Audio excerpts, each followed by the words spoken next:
नमस्कार, स्वागत है आपका सिबलिंग स्टडी के इस चैनल पर। आज हम पढ़ेंगे सोशल इंस्टीट्यूशन, जिसमें हम पढ़ेंगे कास्ट, क्लास एंड ट्राइब। तो आप वीडियो के अंत तक बने रहे। इसको मैं बहुत ही आसान भाषा में आपको समझाऊंगी। जो ये कास्ट शब्द है, ये लिया गया है पुर्तगाली एक शब्द है कास्टा, जिसका अर्थ है प्रजाति, नस्ल या भेद। तो जाति जो है वो जन्म पर आधारित होती है। व्यक्ति जिस जाति में जन्म लेता है, मरने तक वो उसी जाति का सदस्य रहता है। और जो भारतीय समाज में जो जाति व्यवस्था है, वो ये शब्द इससे मेल नहीं खाता है। तो कहा जाता है जो भारतीय जाति है, भारत में जो जाति व्यवस्था है, उस शब्द का जो उद्भव है वो हुआ है जाता, जो है संस्कृत भाषा का शब्द, जिसका अर्थ है जन्म या जन्म के परिवार। तो इसमें बहुत सारे जो हमारे समाज शास्त्री है, उन्होंने अपनी अपनी परिभाषाएं दी है। उसमें से एक है मजुमदार और मदान ने क्या कहा है कि जाति एक बंद वर्ग है। तो अब हम जानेंगे इसकी जो विशेषताएं हैं, जाति व्यवस्था की क्या विशेषताएं हैं। और जो ये जाति व्यवस्था है, ये भारत की एक बहुत ही विचित्र एक संस्था इसे कह सकते हैं। ये पूरे विश्व में देखने को नहीं मिलती है। तो सबसे पहले तो जाति जन्म पर आधारित होती है, जैसे हमने पहले भी कहा है। जो ये जाति है, ये पहले क्या होता था कि भारतीय समाज में जो हमारे परंपरागत आधार है, उसमें वर्ण व्यवस्था होती थी, ब्राह्मण, क्षत्रिय, वैश्य और शूद्र। धीरे धीरे वर्ण व्यवस्था ने ऐसा विकराल रूप लिया और ये परिवर्तित हो गया जाति में। ये जो वर्ण व्यवस्था है वो जाति में परिवर्तित हो गया। और व्यक्ति, पहले क्या होता था कि व्यक्ति को काम के हिसाब से, यदि कोई जैसे ब्राह्मण है, यदि उसके काम शूद्र या वैश्य वाले हो गए, यदि उसे व्यापार करना अच्छा लगता होगा तो वो व्यवसाय भी अपना सकता था। लेकिन बाद में क्या हुआ कि जो व्यवसाय है वो भी जाति पर आधारित हो गए, ये वंशानुक्रम आगे चलते गए। तो जो जाति है, भारत में बहुत सारी जातियां पाई जाती है और जातियों में भी उपजातियां पाई जाती है। जैसे क्षत्रिय में राजपूत है, और क्या कनेत है, रावत है, खश है, ठाकुर है, इसमें भी बहुत सारी उपजातियां हैं। तो जो जाति व्यवस्था है, इसमें भोजन और जल संबंधी भी निषेध होते हैं। जो उच्च जाति के लोग हैं, वो जो निम्न जाति के लोगों के घर में ना पानी पीते हैं, ना खाना खाते हैं। और पहले तो क्या था कि उनसे बात करना भी वो अच्छा नहीं समझते थे, और यदि उन पे परछाई पड़ जाए तो वो अपने आप को अपवित्र मानते थे। कोई निम्न जाति का जो व्यक्ति है रास्ते में थूक दे तो उसे कहते थे कि तूने तो रास्ता ही हमारा अपवित्र कर दिया, तू बर्तन रखा कर, तो उसमें थूकना, तुम ऐसे हर कहीं मत थूकना। मतलब इतना गंदा इनके साथ व्यवहार किया जाता था। जो निम्न जाति के लोग थे, इन्हें इनके अधिकारों से वंचित रखा जाता था। तो अगला है इसमें समाज का खंडात्मक विभाजन। जो जाति है, ये समाज को भी विभिन्न खंडों में विभाजित कर देता है जाति के आधार पर। और व्यक्ति एक दूसरे को हीन भावना से भी देखते हैं, जिससे समाज में संघर्ष भी उत्पन्न होते हैं और बहुत सारी समस्याएं इससे होती है लोगों को।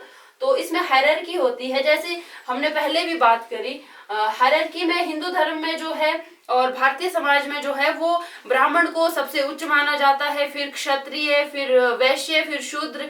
और निम्न जातियों में भी अपना ही एक हायरार्की चलती है, उसमें भी बहुत सारी छोटी छोटी उपजातियां होती है। वो ऐसा फिर इसके बाद आता है अपना सामाजिक तथा धार्मिक निर्योग्यताएं। जो भारतीय समाज में जाति व्यवस्था है, जो उच्च जाति के लोग हैं, वो निम्न जाति के लोगों को उन्हें निषेध होता है। जो निम्न जाति के लोग हैं, उन्हें ना तो कुओं से पानी भरने दिया जाता है, ना उन्हें मंदिरों में जाने दिया जाता है। और ऐसे बहुत सारी हमारे जो स्थान है, उन्हें वहां पर जाने के लिए निषेध है। और उसके बाद आता है व्यवसाय के स्वतंत्र चुनाव पर भी प्रतिबंध होता है। यदि कोई बढ़ई है तो उसका बेटा भी बढ़ई का ही काम करेगा, कोई कुम्हार है तो उसका बेटा भी बर्तन ही बनाएगा, यदि कोई पंडित है तो उसका जो बेटा है वो पूजा पाठ ही करेगा। तो इसमें जो चुनाव है अपने व्यवसाय का, वो भी हम अपने हिसाब से नहीं कर सकते। अब तो समय बदल गया है, जाति व्यवस्था में भी अब बहुत सारे परिवर्तन हो गए हैं, अच्छे परिवर्तन हो गए हैं। अब व्यक्ति अपने इंटरेस्ट के हिसाब से अपना व्यवसाय चुन सकता है, लेकिन पहले ऐसा नहीं था। फिर विवाह पर प्रतिबंध, व्यक्ति अपनी जाति के बाहर विवाह नहीं कर सकता। यदि वो ऐसा करता है तो समाज में समाज से उसे निष्कासित किया जाता है, समाज में उसे अच्छी नजर से नहीं देखा जाता और उसे अपनी जाति से भी बहिष्कृत कर दिया जाता है, उसे घर से निकाल देते हैं और उसे अपने समुदाय से अलग मानते हैं। उसके साथ अपनी साझा हमारी संस्कृति है उसको भी शेयर करना अच्छा नहीं समझते। तो ये थी कुछ जाति व्यवस्था की हमारी विशेषताएं।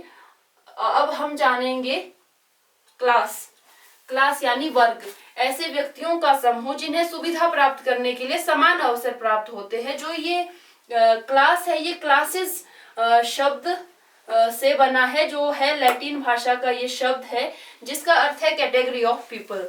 तो इसमें जो हमारी क्लास है ये जन्मजात नहीं होती, इसे हम अपने योग्यता के हिसाब से, अपनी कुशलता के हिसाब से इसे हम हासिल कर सकते हैं। ये कोई बंद वर्ग नहीं है, ये खुली व्यवस्था है।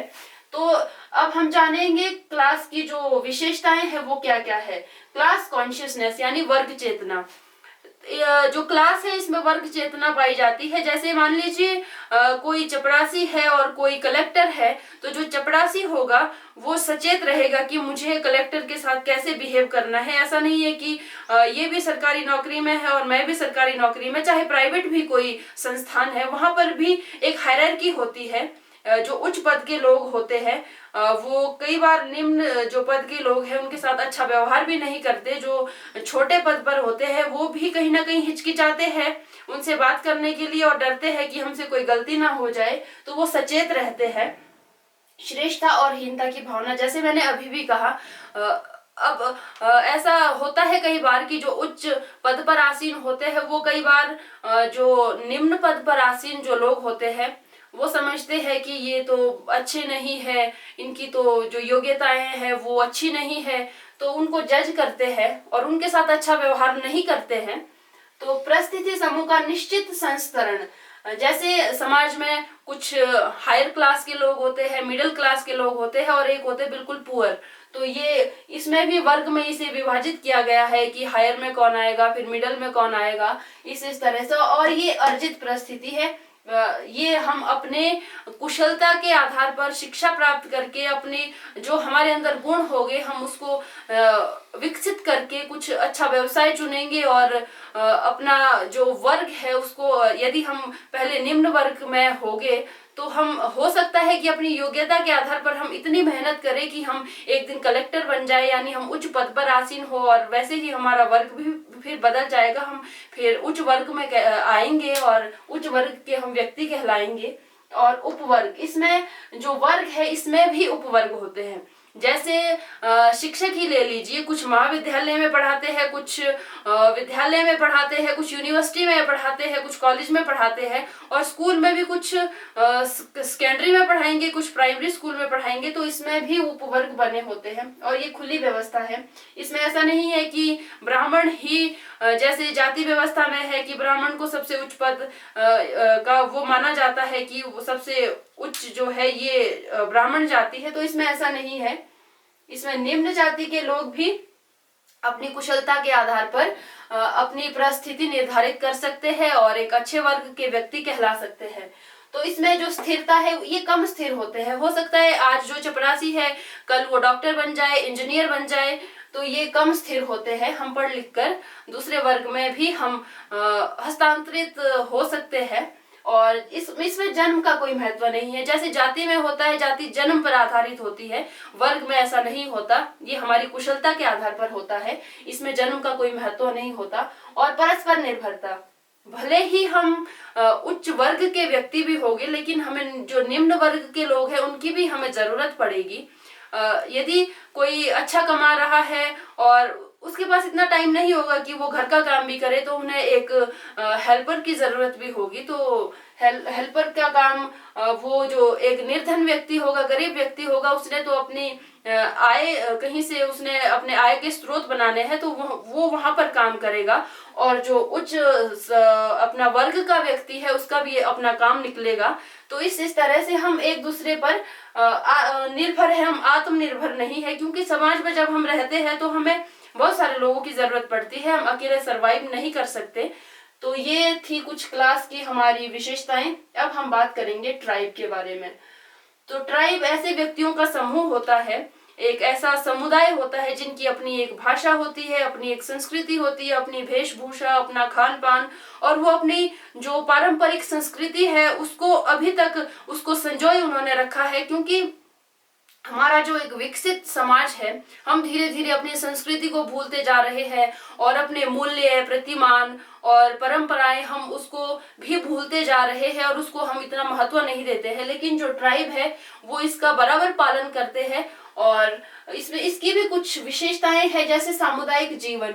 ये एक समुदाय में रहते हैं, यानी इनका एक अपना भौगोलिक क्षेत्र भी होता है और ये समुदाय में रहते हैं, अपना सुख दुख साझा करते हैं और इनका एक निश्चित भूभाग होता है, इनकी एक अपनी टेरिटरी होती है। ये अपने एक निश्चित भूभाग में रहते हैं, वहां पर ये कृषि भी करते हैं और पशुओं का पशुओं को भी ये पालते हैं और साझा एक भाषा होती है, इनकी अपनी एक भाषा होती है और उससे ही ये वार्तालाप करते हैं, अपने विचारों का आदान प्रदान करते हैं और साझा संस्कृति होती है। ऐसा नहीं है कि जो एक घर है उसकी कुछ और संस्कृति होगी, अलग परंपरा होगी। जो एक ट्राइब के लोग होंगे उनकी एक अपनी संस्कृति होगी और अपनी परंपराएं होगी जिसका वो अपना पालन करते हैं अच्छे तरीके से। और अंतर्विवाह, जो ट्राइब में है, वो जो जनजाति के लोग हैं वो प्रेफर करते हैं कि हम अपनी ही जनजाति के अंदर हम विवाह करें। इसमें यदि कोई अपनी जनजाति के बाहर विवाह करता है तो वो भी अच्छा नहीं माना जाता है। लोग उनकी ही सराहना करते हैं जो अपनी ही जनजाति में विवाह करते हैं और अपने वंश को आगे बढ़ाते हैं। और अब फिर है सामुदायिक निर्णय। ऐसा नहीं है कि दो व्यक्ति मिलकर कोई एक ऐसा निर्णय कर लेंगे। इसमें सभी लोगों को पूछा जाता है कि क्या ये सही है, क्या ये हमारे समुदाय के लिए सही है, हमारी संस्कृति या हमारी परंपरा पर इसका कोई प्रभाव तो नहीं पड़ेगा। इसमें सबके मत सुने जाते हैं, तब जाकर निर्णय लिया जाता है और ये प्रकृति पर निर्भर रहते हैं। वैसे तो हम या जो भी लोग ट्राइब में नहीं आते हैं वो भी तो प्रकृति पर निर्भर है, लेकिन इनका थोड़ा ज्यादा रहता है क्योंकि ये पहाड़ों में या जंगलों में ही निवास करते हैं, तो ये प्रकृति के ज्यादा नजदीक होते हैं। इतना विकास भी नहीं हुआ होता जैसे अब शहरों में है, हाईवे बन गए हैं और बहुत सारी ऐसे बड़े बड़े होटल है, बड़े बड़े उद्योग है, कारखाने हैं। तो ऐसा जंगलों में तो नहीं है अभी, जहाँ ये जनजातियां रहती है। ये सीमित संसाधनों में भी अपना एक अच्छा जीवन व्यतीत करते हैं और नेचर के साथ ही अच्छे से अपने संबंध बनाए हैं। और इसके बाद आता है पारंपरिक नेतृत्व।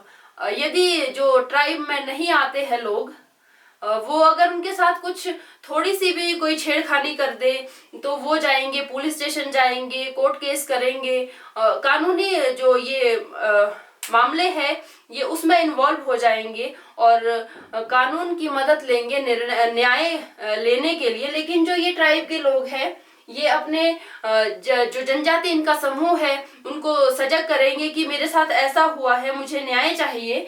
तो इनके जो बुजुर्ग होते हैं वो इनका एक न्याय के लिए भी एक अपना एक स्थान होता है, या वो एक गांव का या समुदाय का एक आंगन हो सकता है।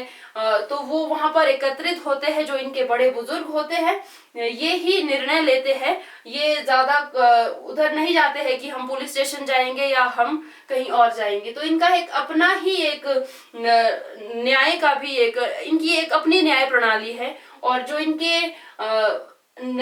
इन्हें न्याय दिलाते हैं, जो इनके बड़े बुजुर्ग हैं, कुछ जनजाति के लोग इन्हें सरदार कहते हैं, अलग अलग नामों से इन्हें संबोधित किया जाता है।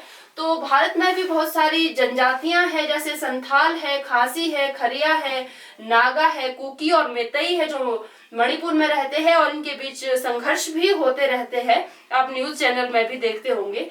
और हमारे हिमाचल में भी बहुत सारी जनजातियां हैं, जैसे लाहौल में, किन्नौर में है और चंबा के पांगी में है, भरमौर में है, जो गद्दी रहते हैं। यहाँ पर भी बहुत सारी जनजातियां हैं और उनका एक अपना एक न्याय प्रणाली भी है और अपनी एक संस्कृति है, एक अपनी वेशभूषा है जो अपनी वो एक अलग पहचान बनाए रखते हैं। ये था हमारा आज का social institution, caste, class and tribe. तो मैं उम्मीद करती हूँ आपको ये वीडियो अच्छी लगी होगी। मैं आपको एक कहानी के टाइप में मैं इसको समझाने की कोशिश कर रही हूँ, क्योंकि इतना डीपली आपको पढ़ने की जरूरत भी नहीं है, क्योंकि और भी सब्जेक्ट है। ऐसा नहीं है कि सोशियोलॉजी से ही आपको सारे जो टॉपिक्स है वो आएंगे। ये नेट लेवल की तैयारी तो नहीं है, आपके बेसिक क्लियर होने चाहिए।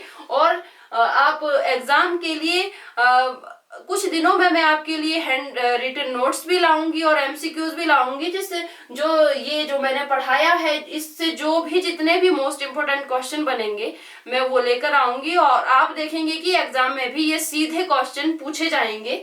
तो मैं आशा करती हूँ कि आपको ये वीडियो अच्छी लगी होगी। अच्छी लगी तो हमारे चैनल को सब्सक्राइब करें, वीडियोस को लाइक करें, शेयर करें और कमेंट करें कि आपको जो नेक्स्ट वीडियो है वो किस टॉपिक पर चाहिए। तब तक के लिए धन्यवाद।